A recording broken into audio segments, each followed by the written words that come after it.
은혜 받을 하나님의 말씀은 22장 30절이죠. 22장 30절에서부터 23장 11절까지 22장 30절입니다. 찾으셨으면 22장 30절에서부터 23장 11절까지 우리 한 절씩 교독하겠습니다. 30절 제가 읽습니다. 이튿날 천부장은 유대인들이 무슨 일로 그를 고발하는지 진상을 알고자 하여 그 결박을 풀고 명하여 제사장들과 온 공회를 모으고 바울을 데리고 내려가서 그들 앞에 세우니라. 여러분 형제들아, 오늘까지 나는 범사의 양심을 따라 하나님을 섬겼노라 하거늘. 대제사장 아나니아가 바울 곁에 서 있는 사람들에게 그 입을 치라 명하니 바울이 이르되 회칠한 자니여, 하나님이 너를 치시리로다. 내가 나를 율법대로 심판한다고 앉아서 율법을 어기고 나를 치라 하느냐 하니. 곁에 선 사람들이 말하되 하나님의 대제사장을 내가 욕하느냐. 바울이 이르되 형제들아, 나는 그가 대제사장인 줄 알지 못하였노라. 기록하였으되 너의 백성의 관리를 비방하지 말라 하였느니라 하더라. 바울이 그중 일부는 사두개인이요 다른 일부는 바리새인인 줄 알고 공회에서 외쳐 이르되 여러분 형제들아, 나는 바리새인이요 또 사두개인의 아들이라. 죽은 자의 소망 곧 부활로 말미암아 내가 신문을 받노라. 그 말을 한즉 바리새인과 사두개인 사이에 다툼이 생겨 무리가 나누어지니. 이는 사두개인은 부활도 없고 천사도 없고 영도 없다 하고 바리새인은 다 있다 함이라. 크게 떠들새 바리새인 편에서 몇 서기관이 일어나 다투어 이르되 우리가 이 사람을 보니 악한 것이 없도다. 혹 영이나 혹 천사가 그에게 말하였으면 어찌하겠느냐 하여. 큰 분쟁이 생기니 천부장은 바울이 그들에게 찢겨질까 하여 군인을 명하여 내려가 무리 가운데에서 빼앗아 가지고 영내로 들어가라 하니라. 그날 밤에 주께서 바울 곁에 서서 이르시되 담대하라. 내가 예루살렘에서 나의 일을 증언한 것 같이 로마에서도 증언하려야 하리라 하시니라. 아멘. 오늘 말씀은 바울 사도가 3차 전도 여행을 다 끝냈어요. 끝내고 이제 예루살렘에 들어갔습니다. 예루살렘에 들어갔을 때에 그 장로 이제 예루살렘에 들어가서 그 바울 사도가 무엇을 얘기했냐면 하나님께서 1차, 2차, 3차 이제 전도 여행을 통해서 하나님께서 하신 일들, 특별히 2차, 3차 전도 여행 때 하신 일들. 그다음에 1차 전도 여행을 하고 난 다음에 예루살렘에 가서 장로들과 또 사도들을 만났기 때문에 2차 전도 여행과 3차 전도 여행에서 있었던 일들을 다 보고를 하는 거예요. 그들이 은혜를 받고 그렇게 얘기를 하는데 그 교회의 지도자들이 바울에게 이야기를 하는 거예요. 무슨 이야기를 하냐면 지금 여기에 처음에 있을 때보다 지금 예루살렘에 수만 명의 예수 믿는 사람들이 생겼다라고 하는 거예요. 그런데 그 사람들을 또 앞으로 예수를 믿어야 될 사람들을 전도하기 위해서 바울 사도 당신이 해야 될 일이 있다. 그리고 건의를 해주는 거예요. 무슨 건의를 하냐면 당신이 율법을 완전히 폐하는 사람이 아니고 율법을 일부러 어기는 사람이 아니라 당신도 율법을 잘 지키는 사람이다. 특별히 율법을 일부러 폐하는 사람이 아니다라고 하는 것을 사람들에게 보여주라라고 하면서 제안을 합니다. 어떤 제안을 하냐면 여기에 서원한 사람 4사람이 있는데 그 사람과 같이 결례를 행하고, 결례라고 하는 것은 이제 정결케 되는 그 일을 행하는 거죠. 그걸 행하고 그 사람들이 머리 깎는 비용을 그 바울 사도 당신이 대주면 사람들이 바울 사도도 예루살렘에 와서 정결례를 행하는구나라고 하고 그래서 그 이제 사람들이 인정을 하게 된다라고 하는 거예요. 근데 그 의견을 바울 사도들이 받아들인 거예요. 왜냐하면 각 지역마다 복음의 현장과 복음의 상황들이 다 다른 거예요. 그래서 바울 사도는 예루살렘을 중심으로 해서 복음의 사역을 행했던 사람이 아니기 때문에, 예루살렘에 왔기 때문에 예루살렘에 있는 교회의 지도자들의 이야기를 듣고 그렇게 합니다. 그런데 그렇게 하는 과정 속에서 그렇게 하고 이제 바울 사도가 이제 나가게 됐어요.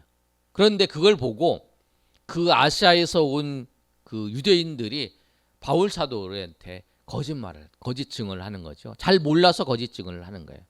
이방인들은 원래 이방인의 뜰까지만 가고 성전의 여인의 뜰과 그 안에는 들어갈 수가 없어요. 만약에 들어가면 돌로 쳐서 죽이게 돼 있어요. 그게 이제 그 로마가 유대인들 이스라엘을 지배하면서 그들의 종교를 인정해 준 사건들이 그거였어요. 그런데 그 아시아에서 온 그 유대인이 바울이 보고 두루비모와 같이 그 이방인과 같이 그 성전에 들어갔다고 이야기를 하는 거예요. 그러니까 사람들이 와 그러고 다 몰려드는 거예요. 성전을 더럽혔다고 해서. 그래서 바울 사도를 죽이려고 돌로 쳐서 막 죽이려고 하는 그 과정이 있어요. 그 위험천만한 과정에 하나님께서 그러면 이제 바로 이제 바울 사도는 돌로 쳐서 죽게 되는 거예요. 그런데 그 상황 속에서 하나님께서 누구를 통해서 그 로마 이 예루살렘을 이제 다스리고 있고 이제 순찰하고 있는 천부장이 그것을 본 거예요. 그래서 가서 그 바울을 데리고 와라라고 하는 거예요. 그게 이제 21장에 이제 말씀하고 있는 거예요. 21장 31절의 말씀을 보면 이렇게 기록되어 있어요. 그들이 그를 죽이려 할 때에 온 예루살렘이 요란하다는 소문이 군대의 천부장에게 들림에, 이렇게 기록되어 있어요. 그러니까 죽이려고 하는, 돌로 쳐서 이제 온 성에 있는 사람들이 다 바울을 죽이려고 이제 돌을 던져서 탁 하려고 하는, 바울이 순교를 당할 그런 상황이었어요. 하나님께서 스데반은 순교를 당해서 그 순교의 피를 받으셨죠. 그러나 바울은 나중에 이제 AD 67년경에 이제 순교를 하지만 지금은 아니에요. 지금은 이제 2차, 3차 전도 여행을 50년대 말정이죠. 그때 이제 있는데, 그때는 이제 바울 사도가 순교당할 때가 아니라. 그래서 하나님께서 누구를 통해서, 이 천부장을 통해서 가서 저기 소란스러운 사람, 저 사람을 잡아오라라고 하는 거예요. 그래서 이제 바울을 이제 그 잡아가지고 결박을 시키는 거예요. 결박을 시켜서 무슨 일이 일어났는지 이제 이야기를 하는 거예요. 그런데 이제 바울이 잡혀서 이제 결박을 하고 이제 가게 된 거예요.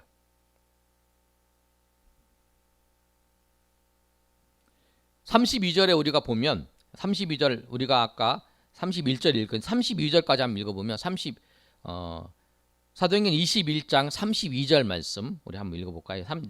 제가 31절 읽었는데 32절 한번 읽어봅시다. 시작.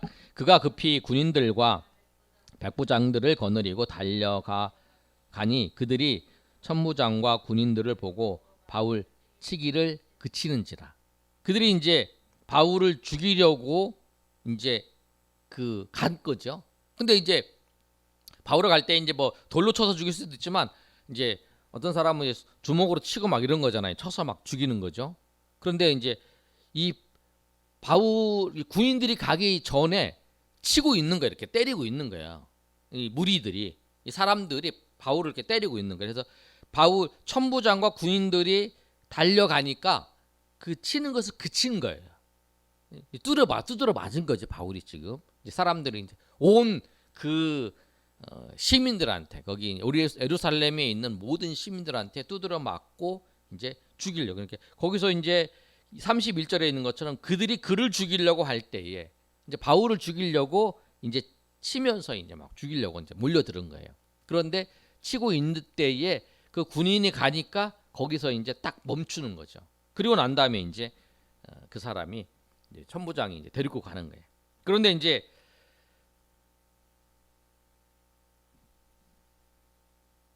데려가고 있는 중에 바울이 자기가 얘기를 할 수 있냐고 물어보는 거예요. 천부장한테.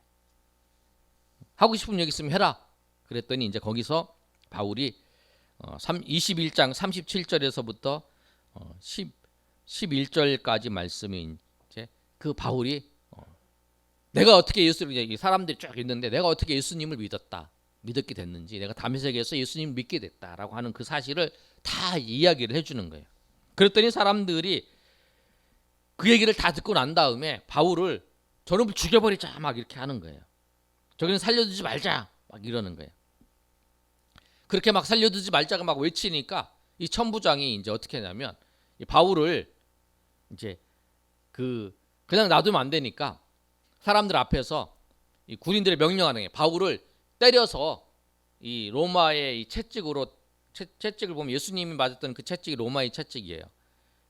납과 뼈가 붙어 있어서 그 채찍으로 때리면 이 살이 막 이렇게 떨어져 나가는 그 채찍이라는, 그 채찍을 때려서 그 바울을 데리고 가라라고 얘기를 하는 거예요. 그때 이제 바울이 나는 로마 시민이다 얘기를 하는 거예요. 채찍을 안 맞게 되는 거죠. 그리고 난 다음에 이제 안 맞고 이제 그 감옥에 있었어요. 그리고 그 다음 날이 이제 오늘이에요. 오늘 이제 우리가 읽었던 말씀이 그렇게 된 거예요. 그러니까 그 과정 속에서 하나님께서 바울을 이 죽이려고 하는 상황 속에서도 천부장을 보게 하셔서 하나님이 지켜주세요. 그리고 바울이 또 천부장한테 또 채찍에 맞아서 거의 뭐 그 당시에 이 로마의 채찍에 맞으면, 내가 오늘 새벽에도 말씀을 드렸지만 예수님이 그 십자가를 지실 때에 이 골고다를 올라가실 때에 십자가를 다 못 지고 올라가신 이유가 뭐냐면 로마의 그 채찍에 맞아서 그런 거예요. 채찍에 맞아서 피를 흐르니까 이게 힘이 없어서 구레네 시몬이 대신 들고 가는 장면이 나오잖아요. 그래서 예수님께서 보통 그 십자가에서 죽는 사람들은 이렇게 피를 흘리고 이제 어떤 경우에는 하루를 지나고 이틀이 지나고 뭐 3일이 지나고 이렇게 그런 경우가 있잖아요. 그래서 그거를 이제 그래서 또 안 죽으니까 이제 팔도 이제 꺾어서 다리도 꺾어버리고 팔도 꺾어서 죽이는 그런 일 있잖아요. 근데 예수님은 여러분이 보시면 그런 사복음서를 읽어보시면 예수님은 일찍 죽으잖아요. 창으로 찌르고 이 팔다리를 꺾지 않잖아요. 근데 성경에 이제 꺾지 않는 것이 말씀되어 있는데 꺾지 않는 이유가 뭐냐면 예수님이 이미 숨이 거두셨기 때문에 그런 거예요. 이제 이 채찍에 맞으면 사람들이 죽든지 아니면 죽지도 않더라도 정신병자가 되고 막 그런 심한 그 고문을 당하면 사람이 이상해지는 것처럼 그런 현상이 뭐냐면 이 로마의 채찍이라는 거예요. 그 로마가 그 채찍을 통해서 정치를 한 거예요. 근데 그런 과정 속에서 하나님께서 또 이 바울 사도를 로마 시민권이 있어서 그렇게 지켜주신 거라는 거예요. 하나님께서는 그 사람을 택하셔서 하나님이 일을 하실 때에 정말 보이지 않는 손길을 통해서 천부장의 손길을 통해서 하나님 지키시고, 또 천부장이 바울 사도를 해하려고 할 때는 또 하나님께서 누구를 통해서 그 미리 하나님께서 준비해 주신 그 로마의 시민권이라고 하는 것을 준비해 주셔서 그걸 통해서 복음을 전도로 사역하는 데 있어서 유용하게, 그래서 로마까지 가서 복음을 전하게 하셨다라고 하는 거예요.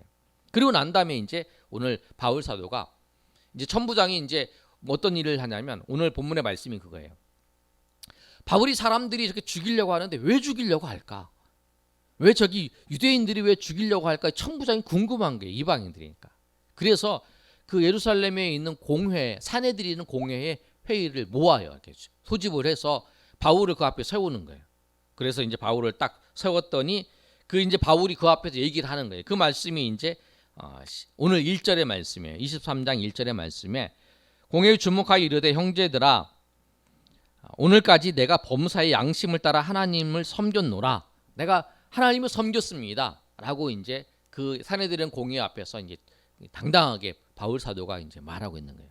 바울 사도가 지금 이제 죽음의 위협도 있었고 그런 과정 속에서도 하나님이 지켜주시고 하나님 인도하시는 은혜도 있었지만 그 상황 속에서 낙심하지 않고 담대히 말하는 걸 볼 수 있어요. 그러면서 이제 그렇게 얘기를 하니까 그 2절에 보면 대제사장이 그 옆에 있는 사람한테 뭐라고 얘기하냐면 그 대제사장이 야 그 바울이 입 쳐라 그렇게 하는 거예요. 바울의 입 쳐 그랬어. 이렇게 하니까 그 바울이 뭐라고 또 얘기하냐면 회칠한 무덤, 너를 하나님께서 심판하실 것이다고 그 대제사장한테 얘기하는 거예요. 그랬더니 그 옆에 있던 사람들이 뭐냐면 네가 하나님의 대제사장을 욕하느냐? 그랬더니 바울이 뭐냐면 바울 사도가 나는 그 사람이 대제사장인 줄 몰랐다라고 이제 그렇게 말하는 거예요. 그리고 난 다음에 이제 바울 사도가 딱 보니까 이 사내들인의 이 회의에 있는 사람들은 사두개인과 바리새인들이 같이 이제 구성돼 있어요. 이 사람과 이 사람. 총 인원이 70명이에요. 70부장이죠. 70명인데 대제사장 한 명이니까 71명인데 거기에 이제 사두개인, 바리새인, 뭐 장로들 이렇게 같이 합쳐서 이제 모여져 있는데 거길 딱 보니까 바리새인들은 부활을 믿어. 그런데 사두개인들은 부활을 안 믿어요. 근데 참 바울 사도가 좀 다른 면이 있는 게 뭘 볼 수 있냐면 베드로와 요한도 사도행전 3장에 사내들인 끌려가요. 그리고 너는 예수님의 임을 절하지 말라. 그렇게 얘기를 해요.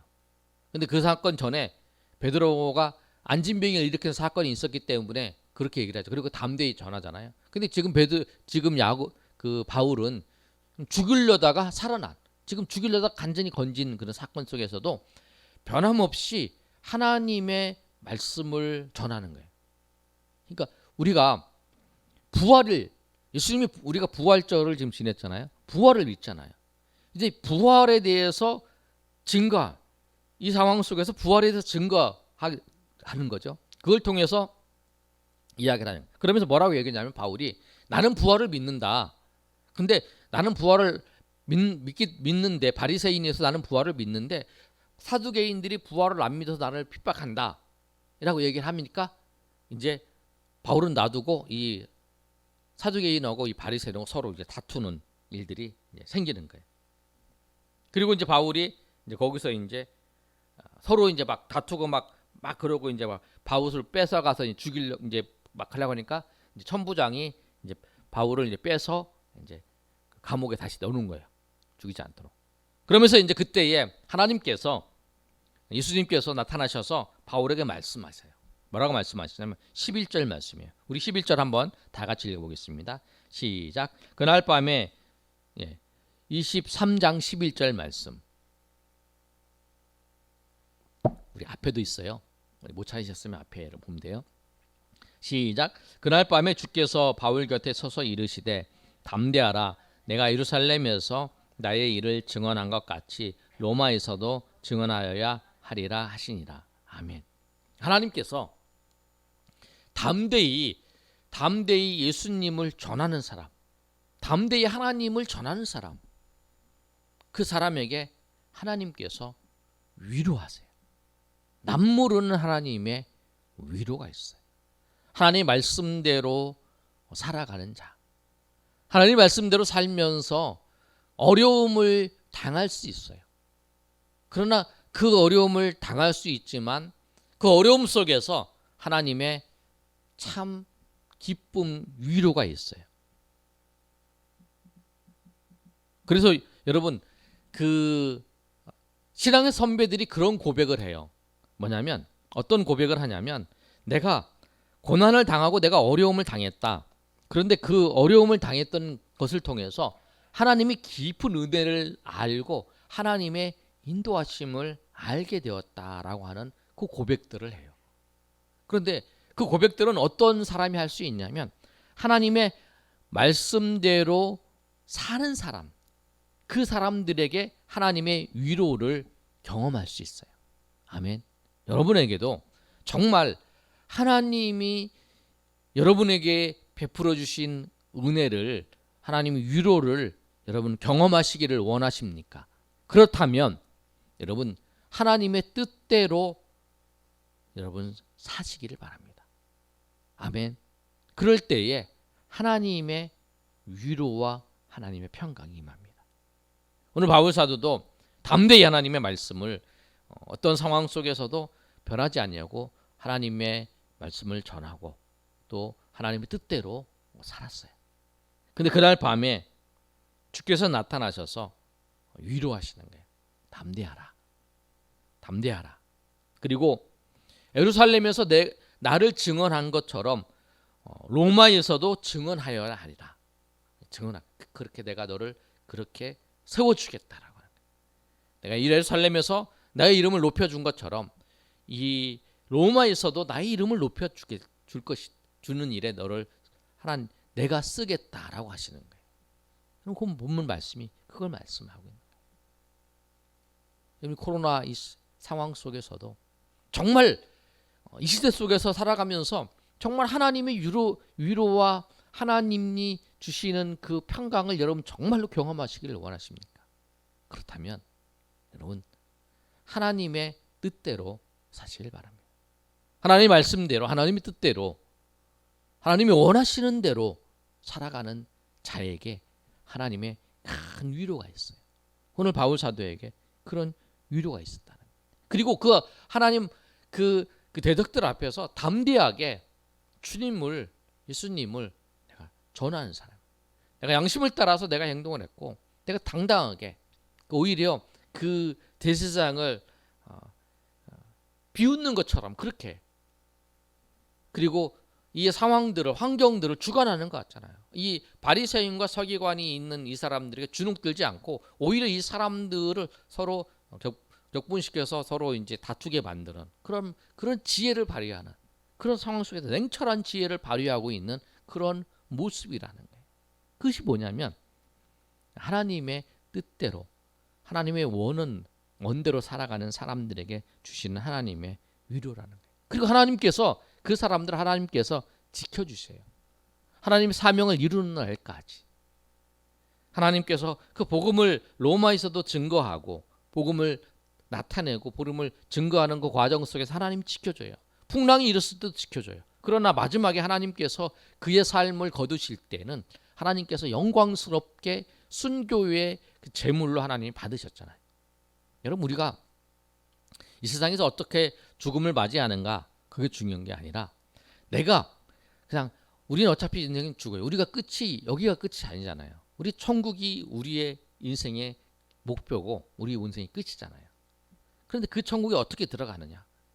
내가 죄를 짓고 내가 정말 부끄럽게 들어가느냐? 아니면 내가 복음을 전하고 하나님의 뜻을 위해 살다가 정말 마지막에 정말 그 순교의 피로 들여져서 들어가는 거 다르잖아요.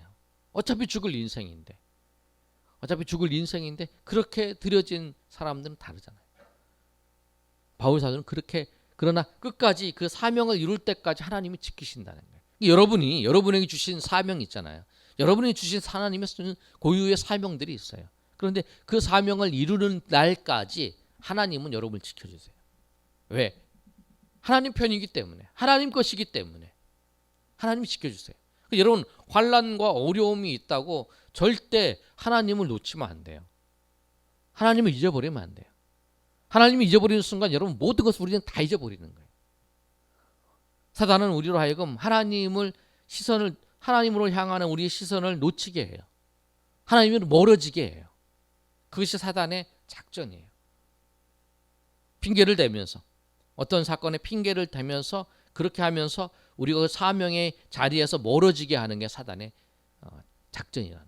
근데 거기에 우리가 넘어지지 말고 하나님께서 우리에게 베풀어 주신 그 은혜를 따라서 하나님의 사명대로 걸어가는 자에게 하나님 위로하시고 또 새로운 소망도 주시고 또 새로운 소명도 주시고, 그래서 그 은혜 가운데에서 날마다 새로운 소망 가운데에서 살아가시는 저와 여러분이 되시기를 예수님의 이름으로 축원합니다.